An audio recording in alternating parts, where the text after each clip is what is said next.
જામનગર શહેરમાં તથા જામનગર નજીકના દરેડ ઔદ્યોગિક વિસ્તારમાં મહાનગરપાલિકાના વેરા વિભાગના અધિકારીઓ તથા કર્મચારીઓની ટુકડી દ્વારા છેલ્લા 2 દિવસથી વેરા વસૂલાત માટેની કામગીરી ફરી એક વખત હાથ ધરવામાં આવી છે। વસૂલાતની આ કામગીરી દરમિયાન મિલકતોના સાંકેતિક કબજાની કામગીરી, મિલકત જપ્તીની કામગીરી તથા વેરા વસૂલાત માટે મિલકત ધારકો પાસેથી ડ્યુ ડેટના ચેક એકત્ર કરવાની કામગીરી કરવામાં આવી રહી છે। 2 દિવસની આ કામગીરી દરમિયાન વેરા વિભાગની ટુકડીએ રૂપિયા 30 લાખ સુધીની વેરા વસૂલાત કરી હોવાનું જાહેર થયું છે। આ સમગ્ર વિષય અંગે કોર્પોરેશનના વેરા વિભાગના ઇન્ચાર્જ આસિસ્ટન્ટ કમિશનર જિગ્નેશ નિર્મળે આપેલી વિગતો પ્રસ્તુત છે। દુખાવાથી પીડાતા દર્દીઓ માટે જામનગરમાં ફ્રી ડેમો નમ્રતા વેલનેસ સેન્ટર। ચાલો અપનાવીએ નવીન એક્યુપલ્સ ટેકનોલોજી જે લોહીનું પરિભ્રમણ સુધારે, તમારા સ્નાયુઓને શક્તિ આપે, તમારા શરીરને જોમ આપે, ઉપરાંત પંજામાં સોજા થવા, પંજામાં ચડતા ગોટલા અને ગઠ્ઠા થવાની સમસ્યા, અન્ય ઘણા દુખાવાથી મુક્તિ મળે। લોહી પરિભ્રમણથી થતા આ રહ્યા સુધારા અને ફાયદાઓ કોષની વૃદ્ધિ અને અંગની કામગીરીમાં સુધારો, ત્વચાને વધારે સ્વસ્થ બનાવે, ત્વચાની રોગ પ્રતિકારકતા વધારે, ઓક્સિજનથી સમૃદ્ધ લોહી સ્નાયુઓને આપે, હૃદયની સ્થિતિમાં સુધારો કરે, હાઈ બ્લડ પ્રેશરની સ્થિતિમાં સુધારો કરે, મગજની કામગીરીમાં સુધારો કરે, શરીરમાં જોમ અને શક્તિ વધારે।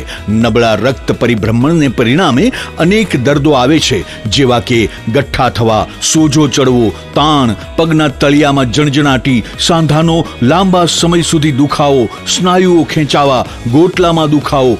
અમારા સેન્ટરમાં દરેક વ્યક્તિને રોજ 30 મિનિટ ફ્રી ડેમો આપવામાં આવશે। આ સેન્ટરમાં ફ્રી ડેમોનો લાભ લઈ દુખાવાના દર્દથી મુક્તિ મેળવો। જામનગર મહાનગરપાલિકા દ્વારા મિલકત વેરા, પાણી ચાર્જ અને વ્યવસાય વેરા તથા આ ઉપરાંત કારખાના લાયસન્સ અને ફેક્ટરી લાયસન્સ, ભાડા, રેન્ટ તમામમાં 31/3/2025 સુધી 100% વ્યાજ માફી આપવામાં આવેલ। આ ઉપરાંત પુનઃ વ્યાજ માફી 16/6/2025 થી 7/7/2025 સુધી મિલકત વેરા, પાણી ચાર્જ અને વ્યવસાય વેરામાં જાહેર કરવામાં આવેલ। આ આટલી વખત વ્યાજ માફી યોજનાઓ જાહેર કર્યા બાદ પણ હજુ પણ ઘણા બધા મિલકત ધારકોના મિલકત વેરા અને પાણી ચાર્જ બાકી રોકાતા હોય। આ રકમની વસૂલાત માટે જામનગર મહાનગરપાલિકા દ્વારા કોમર્શિયલ અને ઇન્ડસ્ટ્રીયલ મિલકતોમાં પુનઃ સીલિંગની કાર્યવાહી શરૂ કરવામાં આવેલ છે। જે ઉપરાંત રહેણાંક મિલકતોની અંદર સાંકેતિક કબજાની પ્રક્રિયા મહાનગરપાલિકા દ્વારા હાથ ધરવામાં આવે છે। ચાલુ નાણાકીય વર્ષની અંદર જોઈએ તો 244 જેટલી મિલકતો, રહેણાંક મિલકતોમાં સાંકેતિક કબજા નોટિસ પાઠવી અને સિટી સર્વેમાં મહાનગરપાલિકાના મોજા ક્રિએટ કરવાની કાર્યવાહી શરૂ કરવામાં આવેલ છે। અને બિન રહેણાંક મિલકતો જેમાં ખાસ કરીને દરેડ જીઆઈડીસી ફેઝ 2 અને 3 જેમાં પણ બહુ મોટી બાકી રકમ રોકાતી હોય તો આવી ઇન્ડસ્ટ્રીયલ અને કોમર્શિયલ મિલકતોમાં સીલિંગ અને જપ્તીની કાર્યવાહી શરૂ કરવામાં આવેલ છે। આ પ્રક્રિયા છે આપણે ગઈકાલથી જ ચાલુ કરેલ છે અને ગઈકાલના રોજ કોઈ સીલિંગ નથી થયું, પરંતુ સ્થળ ઉપર જ લોકો દ્વારા ચેક આપી અને રકમ ભરપાઈ કરવામાં આવેલ છે। આ ઉપરાંત ડ્યુ ડેટના ચેક પણ મહાનગરપાલિકા દ્વારા સ્વીકારવામાં આવેલ છે। આજ સવારથી પણ દરેક જીઆઈડીસી ફેઝ 2 અને 3 ની અંદર આ પ્રક્રિયા ચાલુ છે અને અત્યાર સુધીની અંદર ઓવરઓલ જોઈએ તો ગઈકાલ અને આજની અંદર 30 લાખ જેટલી રકમ ઉદ્યોગકારો દ્વારા મહાનગરપાલિકામાં ભરપાઈ કરવામાં આવેલ છે। આજની તારીખે રેન્ટ બેઝની અંદર 100% વ્યાજ માફી છે અને કાર્પેટ એરિયાની અંદર 33.33% વ્યાજ માફી મહાનગરપાલિકા દ્વારા આપવામાં આવે છે। અને આ મિલકત વેરો છે એ દર વર્ષે એમના બિલો જનરેટ થાય છે અને દર વર્ષે આ દરેક લોકોએ જે મિલકત ધરાવે છે તેમને એમનો મિલકત વેરો અને પાણી ચાર્જ છે એ મહાનગરપાલિકામાં ભરપાઈ કરવાનો રહે જ છે। ટેક્સ છે એ મેન્ડેટ છે।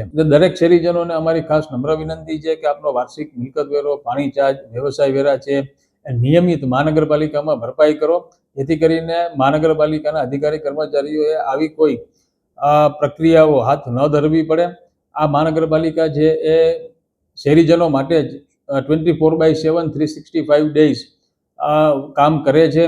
આજે જે કાંઈ પણ કામગીરીઓ મહાનગરપાલિકા દ્વારા હાથ ધરવામાં આવે છે તેની પાછળ અથાગ ખર્ચ મહાનગરપાલિકાએ વહન કરવો પડે છે અને આ ખર્ચ માટે ભારતના સંવિધાને ટેક્સ લેવાની જોગવાઈઓ નિયત કરેલ છે તે અનુસાર મહાનગરપાલિકા છે એ વાર્ષિક વેરા બિલો ભજવે છે। તો દરેકને મારી ખાસ નમ્ર વિનંતી છે, આપનો બાકી રહેતો ટેક્સ, કે પાણી ચાર્જ કે વ્યવસાય વેરા કે અન્ય કોઈ પણ વેરા અને ચાર્જ છે એ મહાનગરપાલિકામાં ત્વરિત ભરપાઈ કરવો.